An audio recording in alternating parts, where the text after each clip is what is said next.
우리는 예수님의 은혜를 통해서 죄 사함을 받고 자유함을 얻습니다. 이 자유는 율법에서 자유함을 얻는 겁니다. 율법에서. 왜냐하면 죄가 없는데 법에 걸릴 일이 없잖아요. 그죠? 우리는 예수님의 은혜를 통해서 죄 사함을 받고 율법에서 계명에서 자유함을 얻을 수 있는 모습들을 주합니다. 죄 사함을 받고 하나님의 영으로 충만하면 법에 걸릴 일도 하지 않고 어둠의 것에 육신의 소욕에 끌려가지도 않습니다.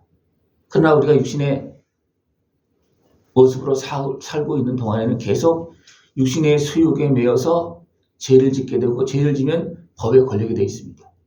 그래서 죄로 인해서 율법의 종이 되어지고 여기에서 나가지 못하면 결국 어떻게 되느냐면 율법을 가지고 세상을 지배하면 자기도 율법에 걸리니까 결국은 그 율법을 가지고 내가 걸린 율법을 가지고 다른 사람을 억누르고 짓누르고 어둡게 만들고 캄캄하게 만드는 그런 모습이 되어집니다. 그래서 유대인들은 그 율법을 받았습니다. 율법이 나쁜 겁니까? 아닙니다. 분명 오늘도 신령한 것, 선한 것이라고 그랬습니다. 근데 내가 율법에 매여서 그냥 죄악 가운데 있으니까 도리어 그 율법을 가지고 내가 눌리고 또 그것을 가지고 다른 사람을 고통스럽게 만들고 죄인으로 몰아가는 그런 모습이 되어집니다. 이것을 누가 행했느냐 하면 율법에 매여 있는 유대인들이 행했습니다. 예수님의 은혜 앞으로 나가서 제사함을 받고 자유함을 얻고 모든 매임에서 풀려난 사람들은 그도 자유하고 다른 사람에게도 그 은혜를 적용해서 됩니까? 이해하고 용서하고 그렇게 하는데 이 죄로 인해서 율법에 매여서 사는 사람들은 결국은 자기도 거기에 매여 있고 다른 사람도 결국은 그렇게 몰아간다는 겁니다. 그래서 유대인들이 어떻게 하냐면 예수님까지도 율법으로 그죠? 안식이라는 것을 내세워서 어떻게 합니까? 안식일의 의미도 제대로 알지도 못하고 그냥 법적으로만 가지고 그냥 그것만 가지고 됩니까? 예수님을 죄인으로 몰아갑니다. 예수님께서 그것을 설명해 줄 때 그럼 안식일에 너희들이 소가 물에 빠졌거나 뭐가 문제가 있으면 건져주지 않느냐? 그러면 내가 이 불쌍한 사람을 고쳐주는 것이 맞지 않겠느냐? 그럴 때는 아무런 말을 못합니다. 왜냐하면 예수님께서 말씀하는 그 법이 맞기 때문에 그렇습니다. 이것은 하늘의 법이에요. 그러니까 율법이 분명히 하나님께서 주시는 법입니다. 신령한 법이에요. 그러나 그것을 내 육신의 소욕으로 생각하게 되면 결국은 나도 올가매고 다른 사람들도 결국은 짓누르는 짐이 되어지게 만드는 그런 모습이 되어진다는 것입니다. 우리는 죄의 법에서 우리는 예수님의 은혜 앞으로 나가서 이제는 죄의 법이 아니고 의인에게 길이 되어지는 그런 모습 되길 축원합니다. 그래서 우리가 바르게 살 때는 율법이 어떻습니까? 우리를 죄로 넘어가지 않고 죄에 빠지지 않도록 막아주는 울타리가 되어지잖아요. 그죠?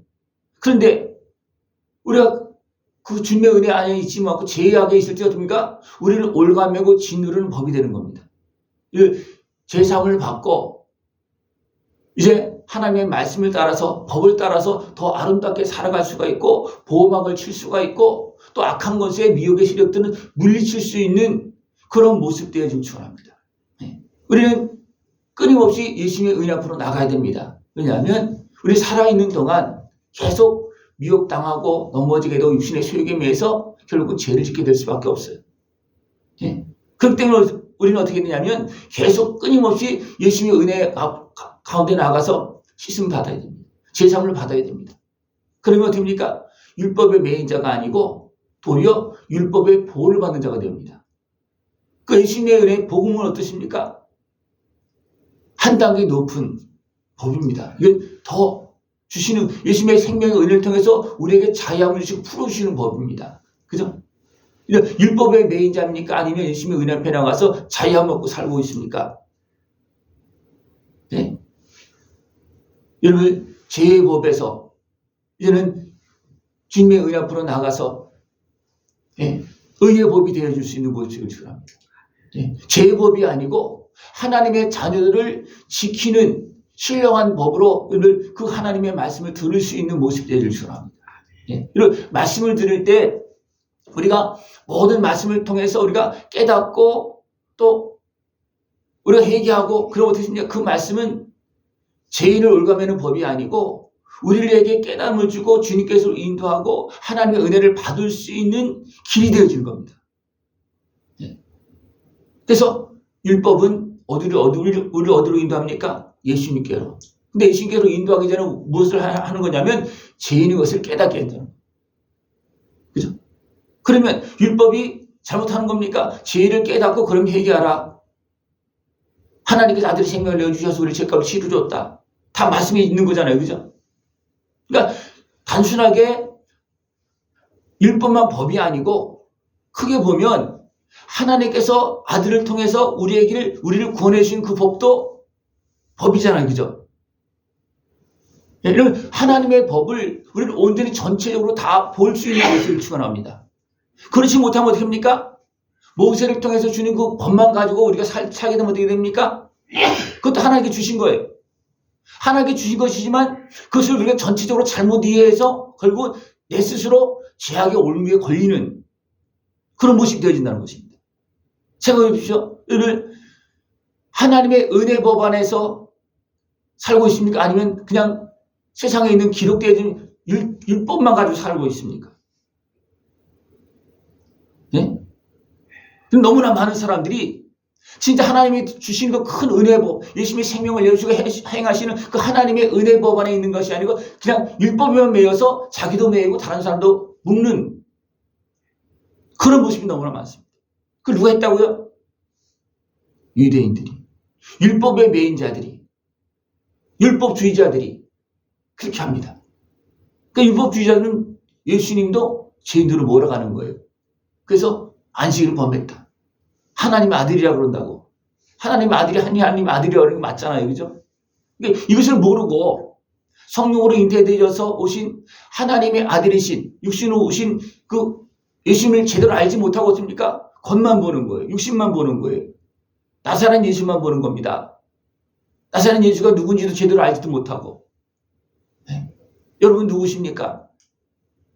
율법의 매인, 그래서 죽을 수밖에 없는 죄인입니까? 아니면 예수님의 은혜를 통해서 하나님의 자녀된 사람입니까? 무엇을 가지고 살아가고 있고 무엇을 가지고 생각하십니까? 율법의 매인 죄인으로 살아갑니까? 아니면 예수님의 십자가 은혜를 통해 죄사함을 받은 하나님의 자녀로 살아가십니까? 그러면 하나님의 자녀로 생각을 해야 돼요. 죄사함 받은, 용서함 받은 하나님의 자녀로 생각해서 어떻게 해야 됩니까? 하나님의 마음을 가지고 자녀의 은혜 받은 사람의 마음을 가지고 다른 사람도 생각을 해야 된다는 겁니다. 그럼 우리는 어떻게 합니까? 나는 자유를 얻고 다른 사람은 율법으로 운명이 있다. 그것은 이중적인 겁니다. 외식하는 겁니다. 다시 한번 물어볼까요? 여러분 하나님의 자녀의 마음을 가지고 살아가십니까? 아니면 율법을 가지고 살아가십니까? 다른 사람을 향해서. 예? 나는 하나님의 자녀 용서 받았다 그러면서 다른 사람을 향해서는 어떻게 합니까? 자꾸만 율법을 들이댄다는 거예요. 이것은 자기가 아직도 율법에 매여 있는 것을 지금 표현하고 있는 거예요. 왜? 주님의 은혜를 온전히 받지 못하기 때문에 계속 거기 매여 있는 거예요. 거기 매여 있으니까 그렇게 살 수밖에 없다는 거예요. 다시 물어볼까요? 여러분 무엇을 가지고 사십니까? 하나님의 은혜로 사십니까? 법을 가지고 사십니까? 네? 은혜로. 아니 다른 사람들 적용할 때. 다른 사람도 하나님께 나에게 베풀어진 은혜를 가지고 다른 사람에게 적용합니까? 아니면 나에게만 적용합니까? 나에게도 제대로 적용한다면 그 사람은 진짜 자유를 얻을 수 있지만 어떻게 보면 내가 유신의 시력에 매고 죄악에 매고 어둠에 매면 나에게도 적용을 못합니다. 예수님의 은혜를. 생각해보십시오. 여러분 나 자신에 대해서 하나님 아버지의 그 사랑 예수님의 십자가 은혜를 다 적용합니까? 그게 자유함을 얻었습니까?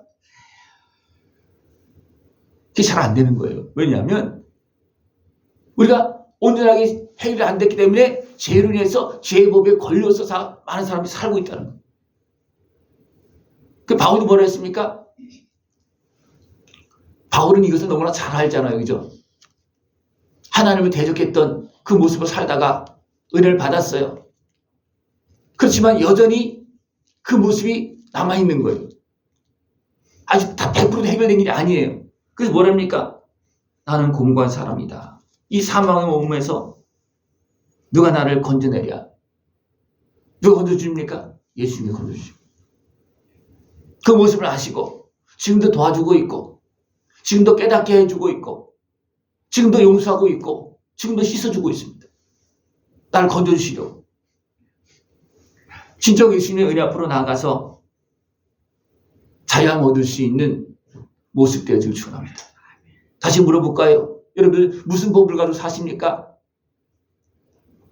죄인의 법을 가지고 사십니까? 아니면 하늘의 법을 갖고 사십니까?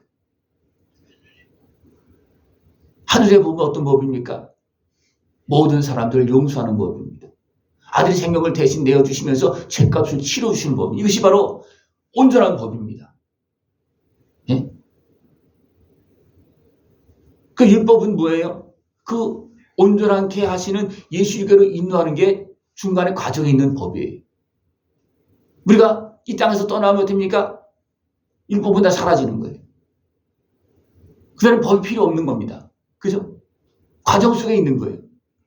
근데 그것을 가지고 내가 예수님 앞으로 가면 좋은데 그걸 가지고 나도 죄에 매이고 다른 사람도 그걸 가지고 올가맨다면 이것은 하나님 아버지의 마음을 예수님의 십자가 은혜를 제대로 알지 못하고 지금도 세상의 죄악에 매여서 사는 모습이라는 겁니다.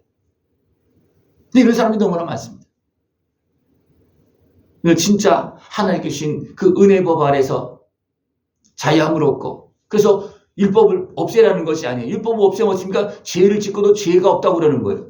그 말이 안 되기 때문에 하나님은 죄를 죄되게 만들고 그 다음에 어떻습니까? 예수님의 은혜를 통해서 죄를 씻어주고 용서하시고 거룩한 하나님의 자녀로 살게 하시려고 율법을 통해서 예수님을 만나게 하는 겁니다.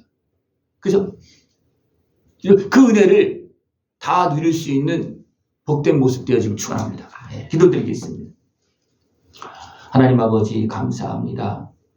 우리를 사랑하시어서 말씀으로 깨닫게 하시고 예수님의 십자가 은혜 앞에 나가서 아픔과 슬픔 모든 죄를 씻고 또 선한 길로 복된 길로 나갈 수 있도록 은혜 베풀어 주심을 감사를 드립니다. 이제 예수님의 은혜 안에서 자유함을 얻고 성령님과 함께 어둠의 권세, 미의 권세, 죄악의 권세를 다 몰아내고 복되고 아름답게 살아갈 수 있는 우리 모습 되어지도록 주님 함께하여 주시옵소서. 예수님의 이름으로 감사하며 기도드리옵나이다. 아멘.